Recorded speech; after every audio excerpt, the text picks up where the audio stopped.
Ladies and gentlemen, welcome to violence. King of Dragon Pass is a video game that brings to the table something of the inherent interactivity that one usually sees in the more tabletop or pen and paper medium.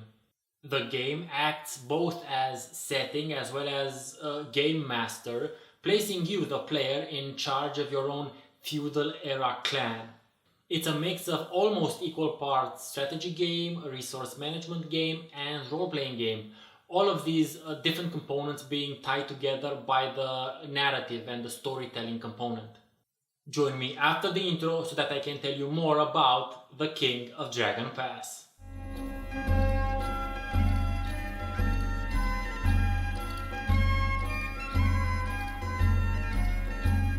The realm of interactive storytelling hasn't been one of the most popular genres when it comes to video games. Historically speaking, this has been a medium catering to more active and direct types of interaction between players and game worlds, but there are some exceptions out there, little known outliers that offer something rather different and interesting to those of us with the patience and penchant for such endeavors. King of Dragon Pass is one such interactive storytelling outlier. Fans of tabletop games, which I am one, will always tout the advantages of playing with real-life humans, especially when it comes to role-playing games. The simple fact that humans can and will improvise a previously unintended solution to a given set of circumstances makes any and all computer offerings seem limited in scope and rather scripted, even if they're not scripted or only partially so. The human brain has evolved to find and see patterns even where there aren't any. That being said, King of Dragon Pass is a great alternative for when you can get together with a group and crawl through a dungeon, build a civilization, lay some railroad tracks, stop epidemics, whatever it may be. The game starts with a quick crash course of sorts into the world's pantheon of gods, as well as the history of your freshly created clan. The decisions that you make during this first stage of the game will influence the starting setup of your clan. Mind you, you can always reorganize the clan during playtime, and after a few games you'll know exactly how you want to start a fresh clan. You have a circle of advisors which will offer you suggestions as to what to do and why when faced with the myriad of choices that the game cycles you through. But you have to always keep in mind that those advising you are still individuals with their own affinities, opinions and reputation, as well as experience within the many areas of the game world. Ultimately though, the player is the one who has to take that decision because you're not in a... We're an anarcho-syndicalist commune. We take it in turns to act as a sort of executive officer for the week. Yes. But all the decisions of that officer have to be ratified at a special bi-weekly meeting. Yes, I see. By a simple majority in the case of purely internal affairs. Be quiet. But by a 2/3 majority in the case of more Be quiet. I order you to be quiet. And then obviously has to contend with the consequences.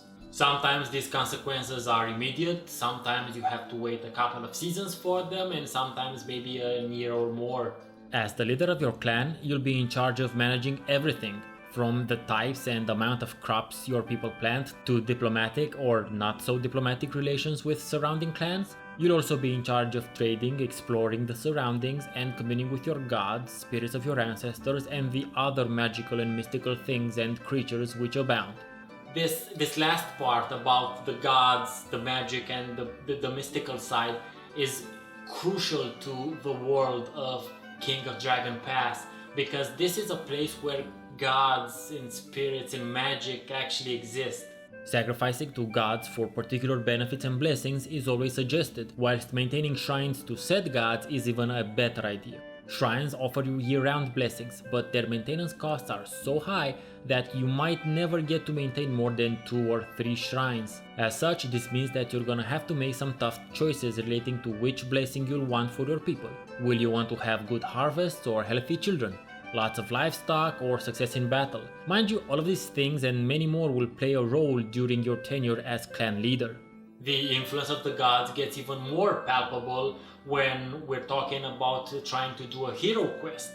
The hero quest is a magical reenactment of one of the myths that surround your pantheon of gods. The success of such an endeavor will depend on your detailed knowledge of the story, which you can find out from other clans, usually by trading things or favors for the person chosen to take part in it, as well as the magic support that the person receives. Even if all those things are in optimal order, there is always a chance of failure, since the gods can sometimes be rather fickle.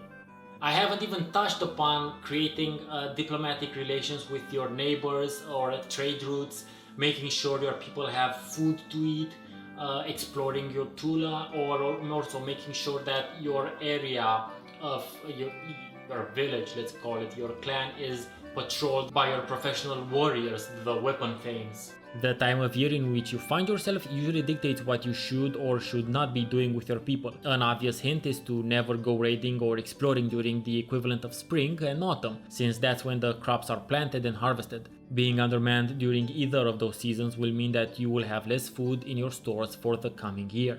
You can always slaughter some livestock for some extra food if the need is great, and in even more extreme cases you can always trade for food or exchange an old favor with a different clan. The game is unforgiving and will penalize you if you don't get into the role of a feudal clan ring ruler. What I mean by this is that modern day ethics and morality have no value in King of Dragon Pass. Playing as either a complete pacifist or a total warmonger will bring quick returns in the forms of either many raids from surrounding clans who see your clan as weak, or on the other side of the coin, most likely famine and a general loss of skilled warriors if all you do is raiding. At the end of the day, there is only so much that can be done either with diplomacy or with war, and in order to become the King of Dragon Pass you'll have to strike a balance between the two. These aren't democracies we're dealing with, nor are they all human, to be honest. Life, survival and prosperity in King of Dragon Pass is considerably harder than it was in our actual history, since gods, spirits, chaos monsters, dragons and even duck people exist. All of these extraordinary factors are real and will oftentimes play a direct role in events affecting your clan. One of the great things about King of Dragon Pass is how it chooses to illustrate characters and events in the world. It makes use of wonderfully hand-drawn artwork. A comic book-like style approach is nothing new nowadays, but back in 1999 it was quite a departure from anything else that was on the market. The art direction was obviously very carefully crafted to best represent the in-game world while at the same time not being overly detailed so it doesn't detract from the text you have to read and the decisions you have to make. Besides the great artwork, the game also features a pretty solid soundtrack, making use of a bunch of air instruments which we tend to associate to a certain degree with medieval times. The music is usually subdued and doesn't distract from the proceedings. It usually enhances them, changing from image to image in order to better reflect the action or activity described. I've been talking for a while now and I've only scratched the surface of what makes King of Dragon Pass a great and unique game. And I talk about many games being great, but very few of them can I also use the word of unique. So if this sounds like the type of thing that you'd be into, don't hesitate to track the game down and try your best at being the King of Dragon Pass. Thanks for watching. In case you enjoyed my review, don't forget to like and share it with like-minded individuals. In case you want to check out the rest of my geeky stuff, don't hesitate to subscribe to my channel. Until next time, I'm Stefan Eremia and I'll see you soon.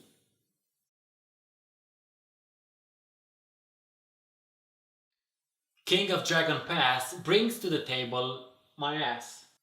King of Dragon Pass brings to the table something that it's more inherent to my ass again. King of Dragon Pass is a video game that brings to the table something of the inherent interactivity. Join me after the intro so that I can... Fans of tabletop games, and I am one, will usually and always tout the advantages of playing with actual humans because there's nothing that they won't shit on. No matter how much you plan, how well you plan out the campaign, they will shit on it.